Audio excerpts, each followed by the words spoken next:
नमस्ते. मी सतीश विष्णू चव्हाण. आज बोंगली सबस्टेशनच्या आंदोलनाबाबत मी माझी भूमिका मांडण्यासाठी या ठिकाणी आपल्याशी संवाद साधत आहे.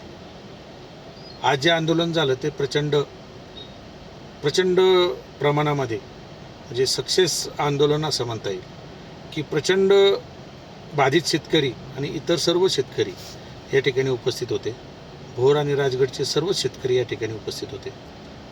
आज जे आंदोलन झालं या आंदोलनाला काँग्रेस पक्षातर्फे मी माझा पूर्ण पाठिंबा या ठिकाणी जाहीर करतो. या आंदोलनाला यश यावं आणि हे सबस्टेशन या ठिकाणी भोर तालुक्यात न होता इतर कुठेही हलवावं त्यांनी आणि या ठिकाणी बाधित शेतकऱ्याची यामधून मुक्तता करावी असं आव्हान या सरकारला मी या ठिकाणी करतो.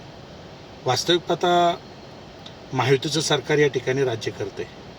आज भारतीय जनता पार्टी, अजितदादा गट, राष्ट्रवादी काँग्रेस पक्ष आणि शिंदेसाहेबांचा शिवसेना असे तिन्ही पक्ष महायुतीमध्ये या ठिकाणी सत्तेत आहेत आणि या सत्तेच्या माध्यमातून मग कलेक्टर असेल अगदी तलाठ्यापर्यंत सर्व परमिशन या खाजगी मालकांनी काढलेले आहेत.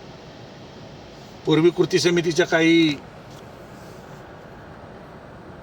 पदाधिकाऱ्यांनी या ठिकाणी भाषणामध्ये त्याचा उल्लेख केला आहे की हा खाजगी प्रकल्प आहे आणि हा खाजगी प्रकल्प असल्या कारणाने या ठिकाणी त्यांनी परमिशन काढल्यात आणि परमिशन काढून या ठिकाणी ते काम त्या ठिकाणी चालू केले. मला एक गोष्ट कळली नाही. आज महायुतीची सत्ता असताना आज कृती समितीचे अध्यक्ष भारतीय जनता पार्टीचे आहेत आणि त्याच्यामध्ये जे उपाध्यक्ष कार्याध्यक्ष आहेत हे राष्ट्रवादी काँग्रेस पक्ष अजितदादा गटाचे आहेत. इतर पदाधिकारी संपूर्ण सत्ताधीश असताना या ठिकाणी सत्ताधीशांच्या विरुद्ध सत्ताधीशांना आंदोलन करायची वेळ का आली हा प्रश्न माझ्यासारख्या कार्यकर्त्याला पडतो. आज वास्तविक पाहता देवेंद्र फडणवीस यांच्या कानात सांगून बोलणारी काही मंडळी आहेत. त्यांची उजवे हात या ठिकाणी म्हणून वावरतात तालुक्यामध्ये. आज राष्ट्रवादी काँग्रेस पक्षाचे काही पदाधिकारी पालकमंत्र्याच्या कानात सांगू शकत असते सांगू शकले असते. या ठिकाणी शिंदेसाहेबांच्या कानात सांगणारी काही उजवे हात या ठिकाणी आहेत.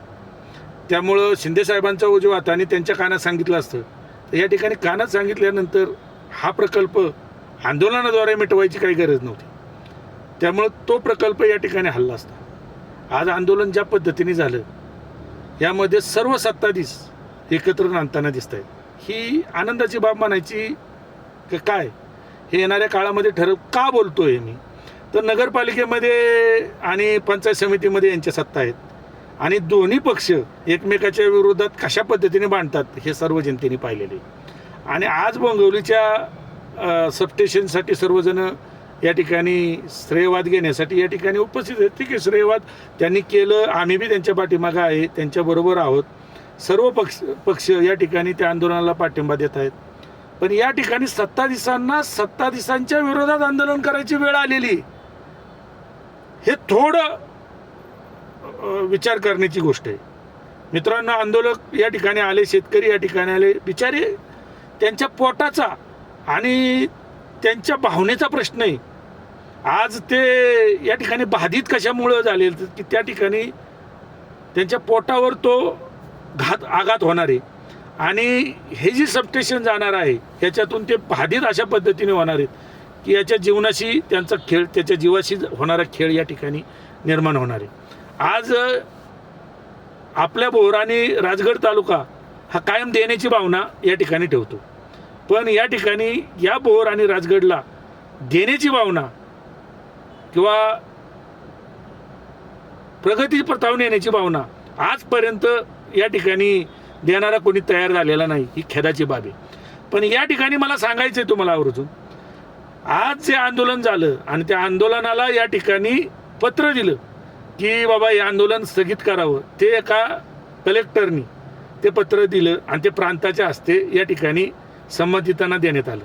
वास्तविक पाहता महसूल मंत्री किंवा कलेक्टर या ठिकाणी स्वतः उपस्थित राहिले पाहिजे होते. त्यांनी स्वतः या ठिकाणी सांगितलं पाहिजे होतं. पण तसं काय झालं नाही. आणि मग यांनी तिथं दिसताना आम्ही यांना फोन लावला, आम्ही त्यांना फोन लावला. वास्तविक पाहता रोज फोन यांच्या कामासाठी होत असतील. मग देवेंद्र फडणवीसच्या कानात सांगणाऱ्यांनी देवेंद्र फडणवीसच्या कानात सांगायला पाहिजे होतं. या ठिकाणी शिंदेसाहेबांच्या कानात सांगायला पाहिजे होतं. या ठिकाणी सुनेत्राताईंच्या कानात सांगायला पाहिजे होतं. आणि हा प्रकल्प आंदोलन न करता मिटवायला पाहिजे होता. पण आज हे शेतकऱ्यांना आंदोलन करायची वेळ या ठिकाणी या निमित्ताने निर्माण झालेली आहे. आज हे सबस्टेशन हलणार का? आणि हल्लं नाही तर याचं पाप हे सत्ताधीश घेणार का? हा खडा सवाल या निमित्ताने मी तुम्हाला करतो. आज वास्तविक पाहता भोरवेला मुळशीचे आमदार आंदोलनाला दिसले नाहीत. म्हणजे त्यांनी पूर्वी असं बोललं होतं की भाजपची ए टीम आणि बी टीम आहे आणि आता राष्ट्रवादीची ए टीम आणि बी टीम आहे का, असा सवाल या निमित्ताने माझ्यासारख्या कार्यकर्त्याच्या मनामध्ये या ठिकाणी निर्माण होतो. वास्तविक हे आंदोलन एवढ्या मोठ्या प्रमाणात झालेलं आहे आणि एवढ्या मोठ्या आंदोलनाला तालुक्याचा आमदार का उपस्थित नव्हता हा प्रश्न माझ्यासारख्या कार्यकर्त्याला या ठिकाणी उपस्थित होतो.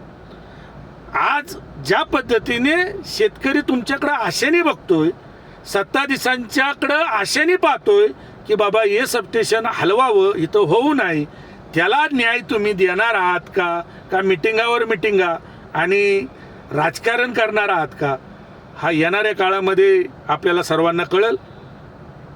या निमित्ताने मी एवढंच सांगेल की काँग्रेस पक्ष बाधित शेतकऱ्यांच्या पाठीशी खंबीरपणे उभा आहे. आम्ही सत्तेत नाही तर विरोधात आहोत आणि विरोधक म्हणून आम्ही बाधित शेतकऱ्यांच्या बरोबर आहोत हा संदेश देण्यासाठी मी आपल्याशी संवाद साधलेला आहे. एवढं बोलतो आणि माझं 2 शब्द थांबवतो. जय हिंद, जय महाराष्ट्र.